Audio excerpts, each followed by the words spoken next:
Ask any NFL player, and their story is likely the same in one fundamental way. Their love of the game started the minute their hands gripped the leather. From there, it became a dream of playing under the Friday night lights, being recruited to a top college, being drafted into the National Football League. But achieving all of that isn't where the dream ends. It's where it begins.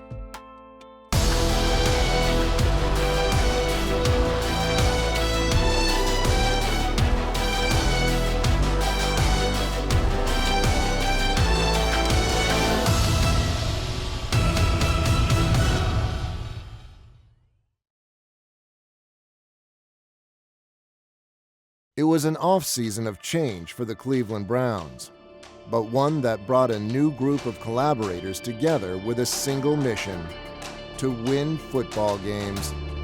And the journey began with a draft full of bold moves and strong decisions. First and foremost, obviously, we're looking for skill and talent. I think we set out to strengthen our team, improve our team in a lot of different areas. And I think we've accomplished a lot of that. We're excited about every one of these guys, and some for different reasons. I'm just looking through the list now, but they're all so different. We wanted to find men who would have an opportunity to come into our organization and not just add on the football field, but also add to the organization, that they would be good players, but good people. A toughness, both a physical, but also a mental toughness. A desire to compete. They got to fit in with the rest of our guys and be willing to accept the things that we do here and how we do it. Guys who are willing to work and be part of our Cleveland Brown family. It's about them fitting in and fitting into our culture and understanding what we've already created thus far and making sure that they understand what it takes to be a Cleveland Brown. I think it's a group that works extremely hard. I think they're very respectful of the veteran players, and that's the way it should be. They have to earn their right to be on this football team and earn their skins. They've really demonstrated that quality, that they truly love football. Pro football's tough. It's not for everybody. Everybody can't do it. I think most of the young guys have had to strip themselves of what their past has been. The mental part is really even heightened a little more at this level than maybe the college level, because there's a bunch of men that you're very accountable to, that you have to make sure that you're doing your job to give our football team the best opportunity to win.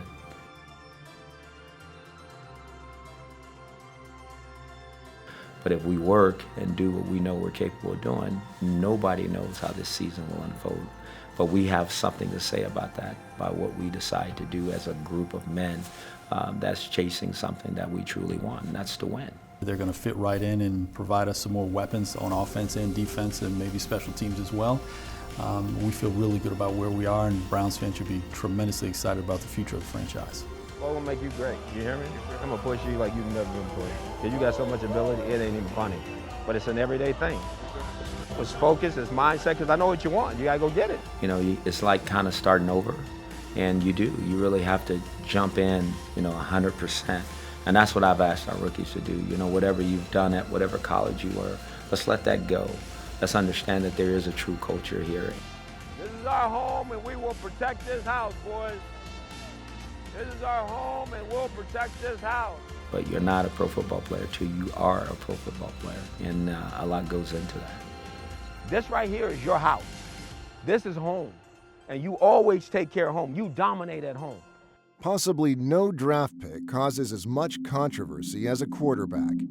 And no matter where in the draft they're taken, the pick will be scrutinized until he's proven a success.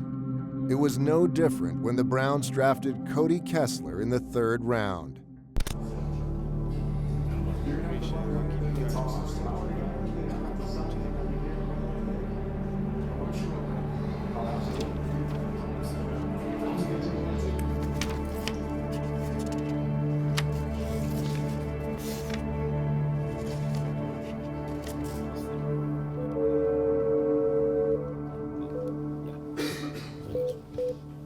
Hello, this is Cody. Cody, how you doing, man? This is Chisholm Park, the Cleveland Browns. I'm doing good. How Cody, hey, we just drafted you. This is Sash and Hugh Jackson from the Cleveland Browns. Congratulations. Thank you very much. I appreciate it, Coach. I was hoping for this. Appreciate it. You ready to come out and get to work? Yes, sir. I'm ready right now. With the 93rd pick in the 2016 NFL Draft, the Cleveland Browns select Cody Kessler, quarterback, USC. Both my parents coached sports. I was born, raised in athletics. My dad coached football and baseball for high school for 20 years. My mom coached volleyball and basketball. I played all sports as a kid. I tried everything out, see what I liked. When it came down to it, I think it was my sophomore year in high school when I got my first chance to play on varsity for football. And I realized at that point, it wasn't necessarily which one did I love more, it was just which one would I not be able to live without. For me, it came down to, I couldn't live without football. I felt that leadership role at a young age, and I really enjoyed it, and I really felt comfortable, especially playing the quarterback position. And for me, I think when I got my first scholarship my sophomore year, I realized, okay, I have an opportunity now with something that I knew I wanted to pursue. I've had a great experience so far with Coach Jackson and his entire staff, and there's so many resources available to you, but you have to go out and find them. In college, they would make you go to this, make you go to that. In the NFL, you become a lot more responsible for yourself. You'll do so much in the facility with practice, working out, and then watching film, but there's so much more you have to do on your own. We drafted him on this team to make that quarterback room better, and how he competes and where he grows from there, that will all show itself in time. It's exciting to get back into football again. You went through this whole draft process, combine, you're working out. You have guys you're training with, but it's more individual stuff. And training camp, again, is something that, it's a grind. It's something that you come in and, you got to be mentally and physically prepared. Coach Jackson is a guy that loves the game of football. He loves the quarterback position. For me, I just love high energy, high intensity coaches. I've always had those. Whoa, Cody, get the formation right. Tight. There you go. Nice ball. Atta baby. Nice job, Cody. I think it's great. I think it gets the best out of me when I have a coach who's on me really hard and expects greatness from you, wants you to be great, and demands perfection pretty much every play. And for me, it's fascinating and it's awesome to sit there and listen to him talk. His offensive mind for the game is better than, I've been around a lot of great coaches. He's right there at the top.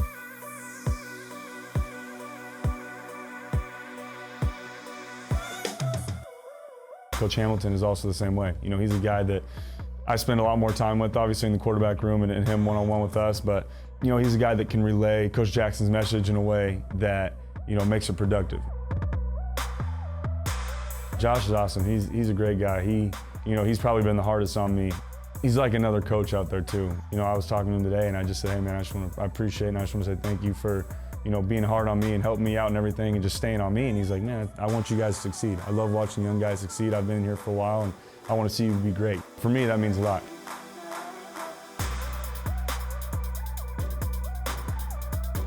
When you get to training camp, it's a whole nother level. And obviously it'll be my first year, so I'll still be learning as I go and try to get everything I can and take everything in, but at the same time, it's just, back to football, back to the game that I've been playing, since I was a kid. And it's something that I'm looking forward to. I'm excited and I can't wait.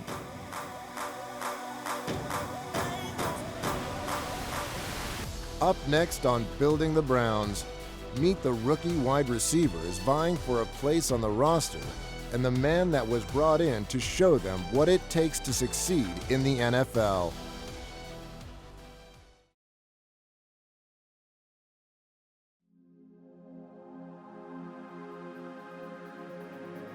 In life, there's nothing quite like falling in love. It can be as exhilarating as it is heartbreaking. It can make everything else seem insignificant. And it's the love of the game, combined with skill, that can find you drafted into the NFL. I fell in love with football when I was about 5 years old, playing in the neighborhood. We used to always play this game called throw up tackle. And when I first started playing that game, I knew I wanted to go to the NFL as a little boy. I first started playing football when I was, I say about five or six. I played Little League, Pee Wee. So I was a defensive player. I like catching picks. I made the switch to wide receiver, and I think my sophomore year, I played on varsity. I'll go outside and I see like the older kids playing football. I'm like, what are they doing out there? I didn't know what it was at the time, so started playing on the street with the boys, and then just went to school, was playing it.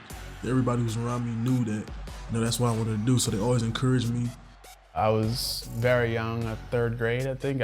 They had me on the O-line, so You know, and my mom eventually, through the whole season, eventually went and told them, you know, hey, he's not an O-lineman, he's a receiver. It's not like I was big or anything, I was a skinny kid. So eventually put me at receiver, and I caught, my first pass was like a 40-yard bomb, and I caught it, and then, you know, the rest is history, just been a receiver ever since. When I first started playing in the 4th grade, I was a quarterback. I can remember going to the head coach with my dad at the time and being like, I want to play quarterback. He was like, all right. I had a short little tryout, and from then on out until my senior year of high school, I was a quarterback. That all changed when I got to college. Not much can prepare a rookie for the rigors and competition of being on an NFL roster. They depend heavily on the examples they're given from their veteran counterparts, and their ability to adapt can be what sets them apart from their peers.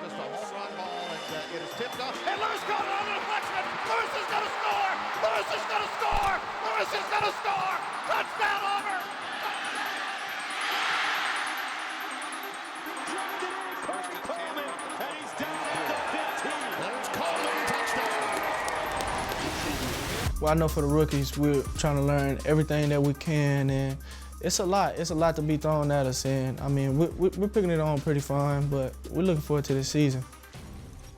We're all blessed to be here, and it's just exciting. You know, Coach Jackson is a wonderful guy, wonderful coach, and, you know, he expects the best for us, so we're coming in every day, heads down and working hard. You get one move, you gotta run like a son of a gun. Come on, come on. That's what you gotta do. You have to.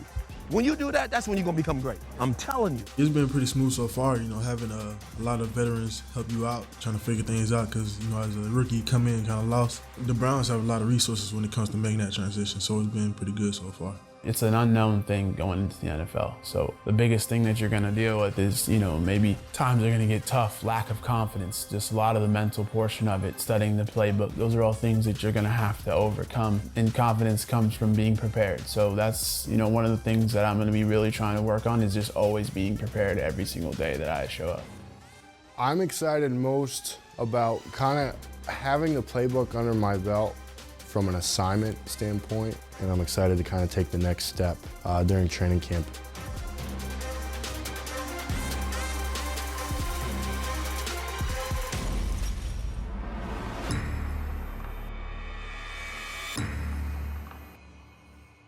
Coach Sanders, he's passionate. He's been in the game a long time. He always telling us all kind of stories of the greats that he's coached and how he know how and what we got to do to win. So I'm soaking in all the knowledge that I can from him. He's been around great players, so everything he tells me, I'm trying to, you know, pick his brain, trying to learn everything.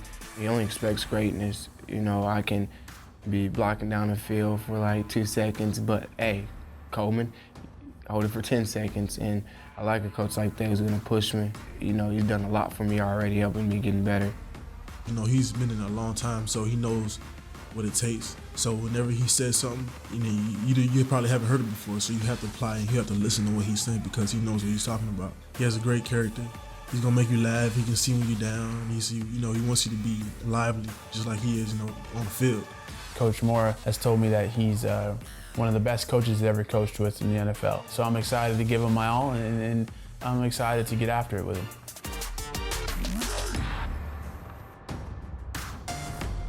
The coaches here strike a really good balance with having very high expectations and maintaining authority and control, but at the same time being very understanding of what it's like to be a player and just coaching really well because of that. There's no greater feeling of accomplishment and joy than a teacher to see your students get an A in the test. Oftentimes, the expertise and the experience of older coaches who've been through it quite a bit now give you an opportunity to learn a lot quicker and allows you to grow and get better in what you do. I like the idea of being a part of an organization that can go in an upward direction. And that's the excitement and joy I get out of coaching is watching a player who maybe you've given a couple of different techniques or ideas on how to improve their game, and then you look and they do that, and they have, you know, some sense of success themselves. Well, I heard training camp's gonna be pretty hard. I mean, life is hard. You just gotta be willing to do everything and just be on the field wherever I can be at. You know, coming into this this offense is, you know, it's not easy to learn. So you're gonna be out there with your head spinning sometimes. You know, even though you study a lot, you might go out there and forget something. Collectively as a group, we got to work together and just make everybody look good. I'm excited, you know, I'm excited to really dive into this professional life, you know, in all aspects, you know, and just really help the change and get after it. You know, everyone's so willing in there to help each other. I think it's pretty special because I don't think that's not a lot of organizations like that, but the vets in there, they're amazing. They help us if we didn't know what to run or what play, you know, they're not selfish at all. It's all about the team, and you know, I'm just happy to be a part of a team just like that. When building the Browns returns, the original top dog passes the torch to the new generation of Browns defensive backs. And go inside the film room for a breakdown of the undrafted rookies and the potential that's seen in them.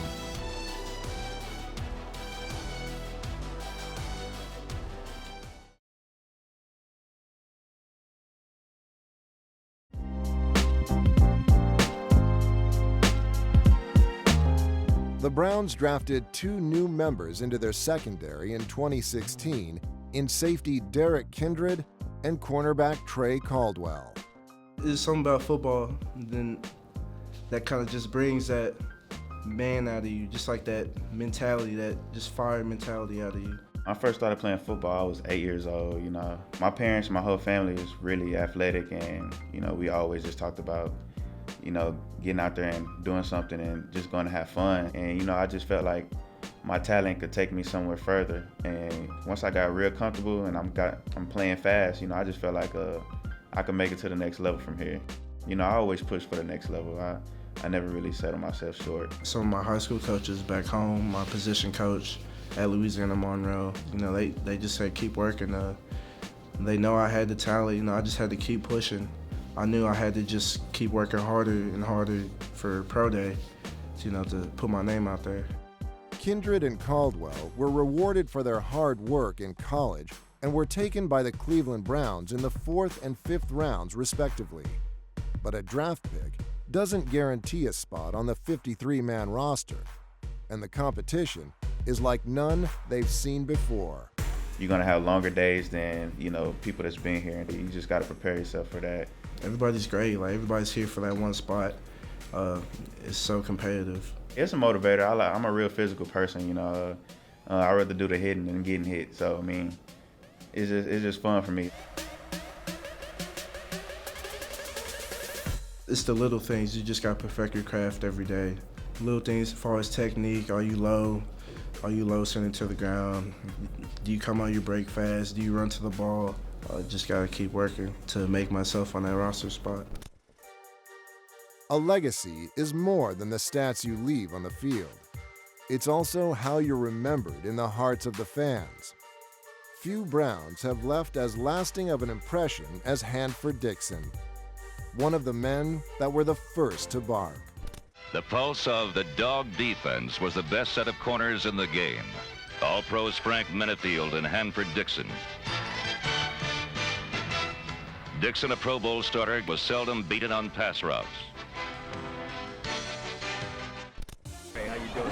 Hanford Dixon, it's good to meet you. Oh man, it's my pleasure. What's up, Derrick? How you doing? Hey man, Hanford Dixon, how you doing? I'm good. All right, welcome to Cleveland. Yes, what have you guys heard so far about the dog pound? I want to hear that. You heard anything, or are you just learning about it? We're learning about the dog pound, yeah. Well, let me tell you how this whole thing started. Cleveland's notorious dog pound, the stuff from which legends are made. I had a partner who played the other corner with me, a guy by the name of Frank Minifield. And we were 2 all-pro corners. I mean, we were just lockdown corners. That's all we did.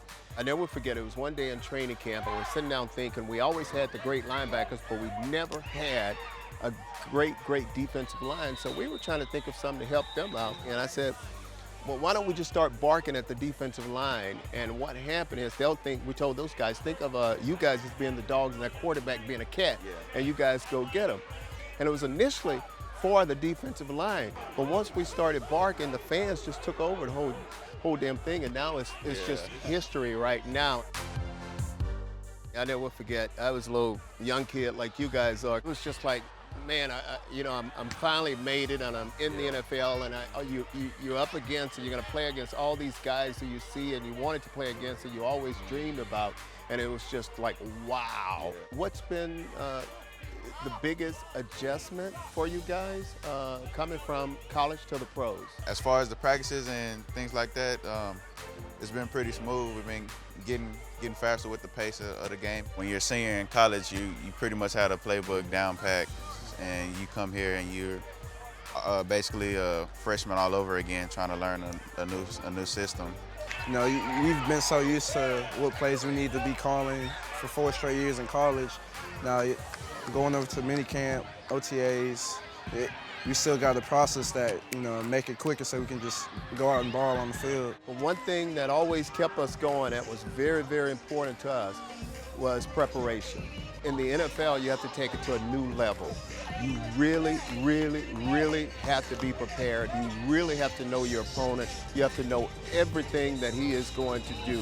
And that comes from your film study, and you're just studying everything about him. Because teams, I found out, they're going to do certain things or try to do certain things to you, but they're going to try to change it with like different formations, but that's when your film study come into play. But you have to know your opponent. You have to know, because obviously you guys know we're going against, especially on the corner, we're going against world-class athletes, and these guys know where they're going and we don't know. And as far as safety, you got to come up and support, and occasionally you're going to be in coverage too. But you have to get that edge on these guys by your preparation. Is there anything that you could take from college and bring it to the NFL that can help you? Like you talked about, film study. Because, a lot of times, I was preparing 2-3 days before a game, looking at, say, the alignments of the receivers, just the formation and stuff like that to help me prepare. So, same thing? Or? I say, my leadership. I was one of the captains on the team, so I bring my leadership and, my drive for the game, which got me here. So that's what I could bring from college. Well, I got to say, I was reading a little something about you, and you played pretty much a whole season with your collarbone hurt. Yeah. I mean, talking about tough, I can't even imagine that. I mean, and being a safety, when you come up and hit, I mean, obviously there were pain involved. Yeah, it was a lot of pain, after the game. My trainers did a great job back in school, keeping me safe throughout the whole game. And, they checked on me after every series and made sure I was doing fine, things like that. But it was just, I had to show a lot of mental toughness and, leadership for my team. As a cornerback and both of you guys as defensive backs, I don't care what anybody say to you, you can make this football team. You can make this football team. You can play in this league, but you have to believe that yourself. I'm looking forward to watching you guys and watching you prosper, watch you grow, and watch you become the player that I think you guys could be, and the player that you guys know that you could be. But I want you to know also, if there's anything that I could do to help you, feel free to let me know, give me a call and all that, and I just wish you guys a lot of success. I'm looking forward to it, because I know you guys going to be players. Yes, sir. You're going to be players. Thank you for talking to us. You're welcome, big dog. All right. Thank you, dog. Good luck to you, okay? Yes, sir. All right, you got it. Coming up next on Building the Browns, Andrew Berry and Chisholm Opara break down the undrafted rookie class and hear from a player with a family legacy to live up to.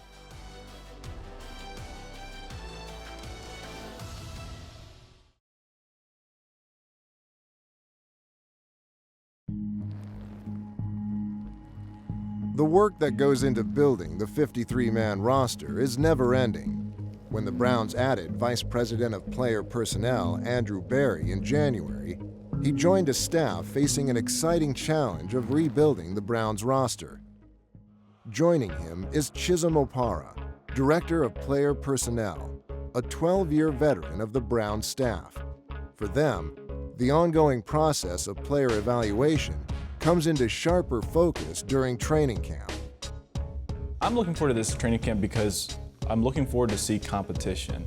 It really all starts with the area scout, because a lot of these players, they really get on our radar because there is a scout that goes to bat for the player's skill set. There are players that go undrafted because the draft isn't an exact science that can produce in the NFL. These are the hard guys to find, and so there's an immense amount of pride within our department and for the individual scout when we do find a player who ends up having those make-it qualities. Dominique Alexander, he was a guy that I saw who was really athletic. You liked his movement skills. He kind of has the athletic tools that you think that he's going to have a chance to play in coverage teams, to play on kick return, and to make an impact on special teams early in his career. JP looked like a guy to me who was willing to do the dirty work as a blocker. He has a temperament that you kind of want at that position where he doesn't just think that I'm here to catch passes, running situations. He's really willing to stick his face in there and really compete. You don't usually see players with his size as effective as inline blockers at the tight end position. And in the passing game, he's a bit of a vacuum in terms of his hands. Tracy Howard was a very intriguing prospect for us. As a matter of fact, you know, when he came in on his visit, one of the things that stood out to me was that this kid is confident. He's certainly a player that I know all of us are really excited to watch during August, and he really should push for a roster spot. NILE was an impressive guy for me to watch. You know, he doesn't have ideal size and length that you want in the middle, but he's always taking up two blockers. He's squeezing down run lanes, and he's making things easier for the linebackers to make plays behind him. So you could tell that he's kind of wired the way you want out of somebody who's going to make a living in the trenches. I mean, he's really one of those like fire hydrant, short, squatty, nose tackles who can just sort of wad up the middle of the line of scrimmage. He will be an effective run plugger. Kyle Rose was a guy to me who stood out because of his position versatility, his toughness, and his willingness to kind of absorb blocks and do his job so other people could be successful. He's a little bit like a Swiss Army knife in the fact that he can play multiple spots along the defensive line. Players with that skill set, they have incredible roster value if they can do that at a high level. When you hear that Matthews name, that's kind of royalty in the NFL. And they've shown a track record of knowing how to play, and it's in their blood. And Mike is no different. You know, Mike is a slightly undersized guy, out-dueling and out-playing people who are going in the first, second, and third rounds of the draft. Absolutely. I mean, he plays with low pad level, and we're certainly optimistic about his ability to compete in camp. Hard work and determination, combined with a fundamental need to succeed, can take a player far. But his first test will be what he can deliver during training camp. Growing up in a football family is obviously a huge blessing. Everyone in the city knows that my uncle Clay Matthews played here for a pretty long time, and my dad has been a huge impact in my life. Bruce Matthews was drafted by the Houston Oilers, and him being a Hall of Famer and having the career that he had, as I've grown up and played more and more football, I can kind of, recognize the blessing that it is to have him as my dad. And for me, it's just a game that I love to do, and I want to carry and play as long as I possibly can, and he understands that. It's definitely a huge blessing to finally be here, but a lot of hard work went in behind the scenes to get to where I am today. And, once the Browns called, I knew that this is where I wanted to be. But, before it all even happened, I talked to my dad, and, we talked about it doesn't matter how you get there, it just matters what you do when you are there. And so for me, it doesn't matter that I got here as a free agent, it's just another chip on my shoulder. Coming up, after losses due to injury and free agency, there are holes to fill by the rookies on defense.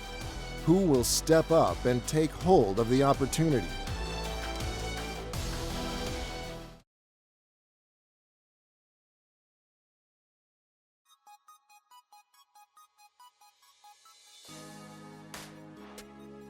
No matter if you're taken in the draft or during free agency, on your first day of training camp, you only have rookie listed by your name. I was so excited because I was talking to the Cardinals for free agency, and then I see this Ohio number call, and I was like, oh, the Browns have a pick next. And then they called me like, yeah, we just drafted you. Sitting on the couch, and I was a wreck. It was just a bunch of emotions. I was happy, excited. It was just a relief. It was a good feeling. One of the coaches from Cleveland said, hey, Scooby, how are you? We just drafted you. And he's like, oh, right, okay. ESPN's running around, and they're trying to film him and do his thing. So it was exciting. I think a lot of teams are gonna wish they picked him when it comes time, but now the dog pound's got him, so that's a good thing. Out of the way, Scooby. Out of the way, Scooby. Good job, Scooby. Scooby, nice job. Scooby, nice job. Scooby, out of baby. Out of baby. Out of way.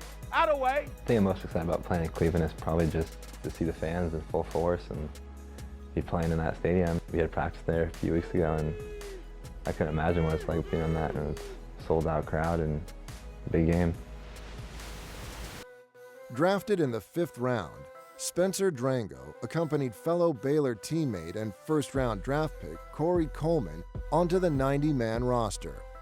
He also now trains next to one of the players that sets the standard for all offensive linemen in the NFL. The phone call was kind of a blur. I remember hearing Coach Jackson's voice saying, hey, we're gonna, this is Coach Jackson with the Cleveland Browns, we're gonna select you, the 168th pick. It was a pretty short phone call. At least it went short to me. It could have been a couple minutes, but to me it was over in an instant. It's always that dream when you're growing up watching, it's like, I wanna be there, and then you start to look at all the numbers, because I'm a finance guy and I kind of look at the numbers and the percentages and the odds, and you're like, well, maybe not, I can get as far as I can, and then once you realize you can beat the odds, so to speak, it's kind of a cool feeling. All the guys there are open and willing to help. You go through a drill outside and it's not quite right and you're having trouble, they'll help you work through it, here, try this and this, or on a play, they're there communicating with you on everything. For a rookie coming in, it was really, really cool experience to meet Joe for the first time.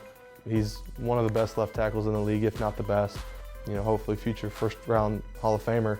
And, just to have that resource there and him willing to share his knowledge with me is unbelievable. In a game full of flashy stars, a quiet and unassuming man might be overlooked. But the versatility and ability to make plays when it counts earned Joe the Show Schobert a 4th-round pick. My mom was definitely have plan B, have plan C, all the way down to Z, have all these plans laid out, but I'm not gonna tell you no to chasing your dream. I think my dad, he coached me in all my sports when I was a little kid all the way up to high school. He always kind of believed in me, and he said nobody really pushed him when he was a kid to try to be their best in sports, so he wanted to make sure that if I wanted to do it, he was gonna make sure that I took advantage of all my opportunities, and I think definitely my parents were very supportive. The veterans aren't competitive in terms of making you do everything by yourself. They're helpful, they want you to do the best, because when you're doing your best, you're pushing them to be better and you're making the whole team better as a result. And I think every day we go out with that mindset, especially in the linebacker room. The reason I'm most excited to be in Cleveland is with Coach Jackson, kind of the environmental turnaround that has been experienced here, I think is exciting to be a part of. And Cleveland's a lot like Milwaukee, kind of where I grew up, blue-collar city, right on the Great Lake, lots expected of people to work hard and kind of go about their business and not complain. It's just an exciting place to be. One player no stranger to hard work is Sean Coleman. After battling leukemia and winning, Sean went on to have a successful football career at Auburn and was drafted in the 3rd round by the Browns. My whole draft day experience was incredible. I was able to have all of my family there. We actually watched the draft at St. Jude Children's Research Hospital, which is where Sean was treated for leukemia back in 2010 through 2012. When I first got the call, it was very unexpected, but when I found out it was Cleveland, I was very, very excited. My whole family was excited. They huddled around me. It was just an awesome time for me. It's definitely my dream job to, just get up and go out there and play a game that I love. So, I'm definitely grateful for it and, just blessed to be here. There's always been something very different about Sean, very unique. He's always been a very determined person. Playing football at 5, you could see it. Perseverance has always been in there for him. Through training camp and things like that, I'm going to have myself prepared for Sundays and to be able to go get some of the best, and I'm going to give my all every single Sunday, and I'm going to try to, be the most successful player that I can be. The reason I'm most excited to play in Cleveland is because this is a division that has a lot of competition, and we're playing against big-time guys, and, I'm just a competitive guy and love going against, the best players. Coming up, meet 2 men that carved their own paths to the NFL and now find themselves striving to succeed.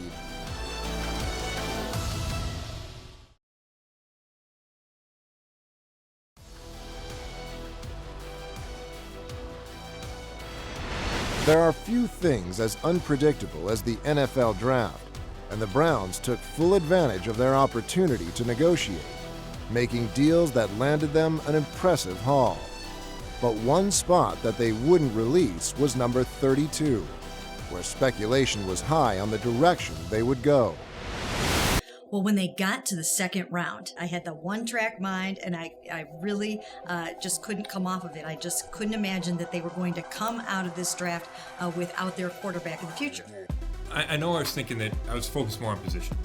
I thought for sure that if Noah Spence was there, they might take a swing at him. I was saying at that point, come back and take Connor Cook. Local guy, would want to run through a wall for this team.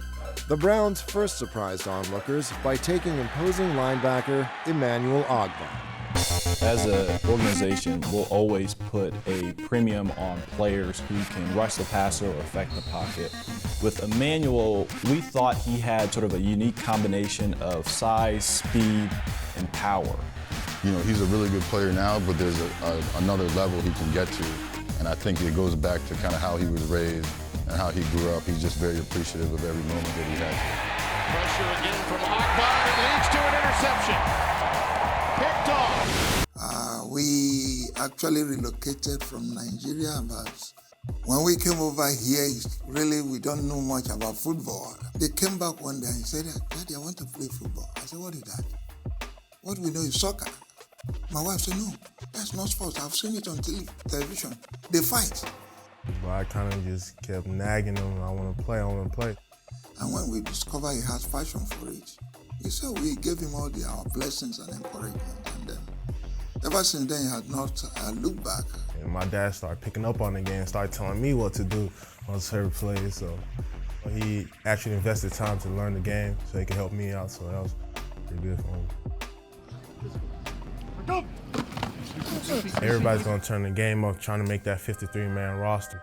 And also the rookies feel like they come here to compete. Like we all feel like you got drafted for a reason, you know, they want us to come in and play, so that's how we feel. We make sure that they get the real, true value of life. Understand what family is, because family is the bedrock of the society.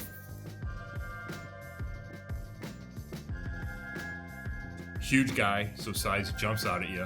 I wasn't sure that they would do it in the second round. And you start to see the wisdom in where they were going with that pick. Because you learn real quick they were going to take the best overall athlete with as little background problems as possible. And I didn't think they would go back-to-back pass rushers. I didn't think they might go defensive line that high. And now that you see that Desmond Bryant is out for the entire season, and you see that Armonte Bryant is out at least for the first 4 games of the season, it really seems to be quite the smart pick to go pass rusher with Ogbah and then come back and go pass rusher again with Carl Nassib. I think the most interesting part of Carl's story is you have a player who came into Penn State, 6'7", 220, all arms and legs, you know, a walk-on, and he changed his body, developed his game to lead all of college football in sacks. And there's something about him and the way he's wired that he's just an achiever. I mean, the fact that he was getting ready to go to medical school lets you know that he has a high standard for himself. Like he has something, an inner drive to him that makes him want to prove you wrong and makes him want to be great. I'm a totally different person on game day. My most intense moments are on game day. I love game day. And fumble the football as Nassib's on top. At the end of the day, you love to compete. You have 4 other children. They never started out with goals of reaching that level, but they did demand excellence from one another, and they understood what it took to get to certain levels as far as hard work and perseverance. I just wanted them involved in sports to keep them busy. Other than academics, I just wanted to make sure that they didn't have much time to get themselves into trouble. Far from trouble, the Nassib brothers have all embraced their physical gifts. Ryan currently sits on the Giants roster as quarterback, and younger brother John followed in his father's footsteps to Delaware University as a defensive end. But it was Carl's time developing at Penn State that led him to be one of the Browns' most intriguing prospects in 2016. Down he goes, Carl Nassib off the edge. We were really attracted by just sort of his length, quickness, and motor. Walk-ons get, a bad rap. To say, that all they are is high motor guys and they don't have any talent. That's kind of where I came from, and it kind of always drove me to succeed and to be the best. All I ever wanted to do and want to do was be the best. Good. That was good. The best in the NFL all end up in one place. And when Building the Browns returns, the entire rookie class take a trip to see where the dream culminates, the Pro Football Hall of Fame.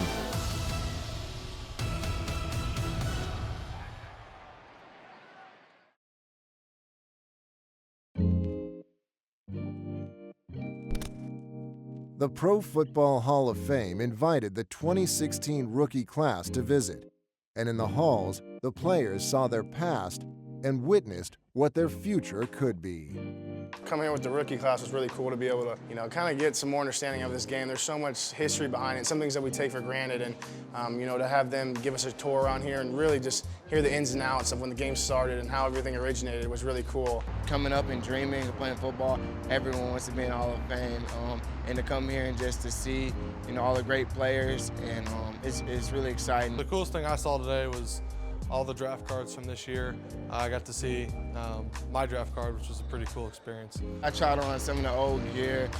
I can't believe they played in some of that stuff. We got it so good in our generation, the luxury of having all this stuff, and they had no padding. I couldn't imagine playing back then. That's a struggle for this on. You can loosen them. It's the second time I've had to help you get dressed lately. I'm out of breath. Does that look familiar? Hey, that's my number too.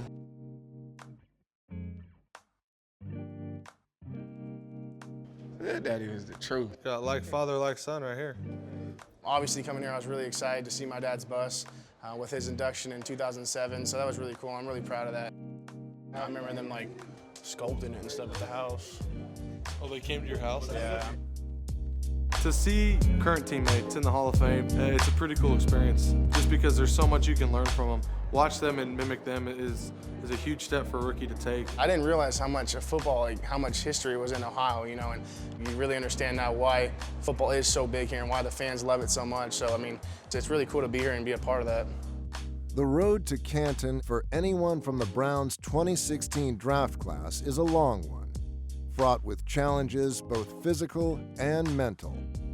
But there is no other time more filled with hope and promise in a player's career than his first training camp. The time is now to start chasing greatness.